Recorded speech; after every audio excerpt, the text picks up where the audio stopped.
As Russia thought this would be quick and they'd be well into Kyiv right now. According to a New York Times report, Russia's pullback from Kyiv appears to be real. Officials and analysts say the retreat may show signs that Moscow's initial strategy has stalled in the face of grave planning failures, logistical problems, and Ukrainian resistance. The new analysis comes after Pentagon and NATO officials had initially raised doubts about the Russian withdrawal, arguing that it could be just a repositioning of forces or a chance to refit and resupply forces. That looks like a sloppy repositioning of forces to me. Away from Ukrainian attacks. Joining us now, retired U.S. Army General Steph Twitty. He served multiple combat tours in Iraq and Afghanistan, and prior to his retirement in 2020 was Deputy Commander of the United States European Command and at the big board national security analyst for NBC News and MSNBC, Clint Watts. Clint, we'll start with you. Where are the Russians right now?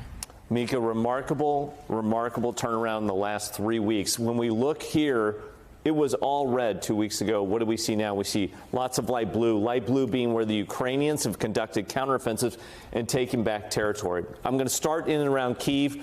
This is what we're talking about this morning. In the suburbs here, when you look out to the northwest, this is where we're finding evidence of war crimes in and around Bucha, some of these territories. Essentially what the Ukrainians were able to do 10 days ago, we were talking about Makariv.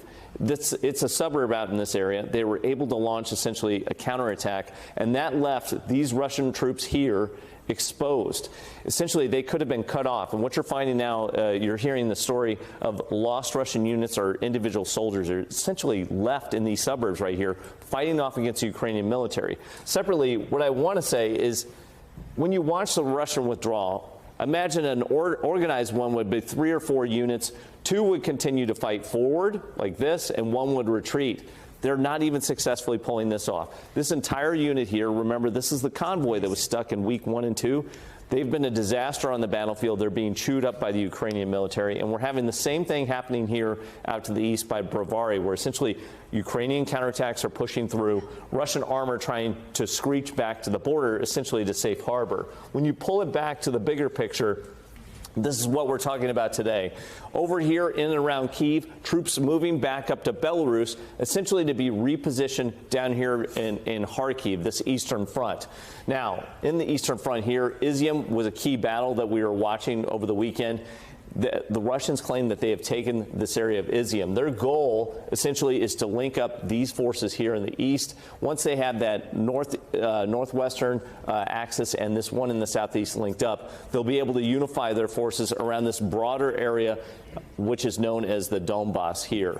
Remember, Vladimir Putin had said in the very beginning his reason for going in, which was essentially a lie, it was a foil, was to take this area here in the east. What we also see is the Russians essentially digging into these positions down here in the south. Rather than try and take places like Mykolaiv, they're again meeting resistance.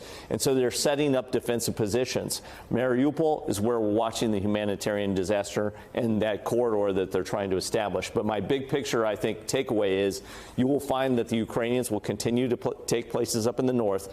I would not be surprised at all. We were talking about Bucha and war crimes today. There might be a half dozen Buchas within the next 2 weeks that we discover.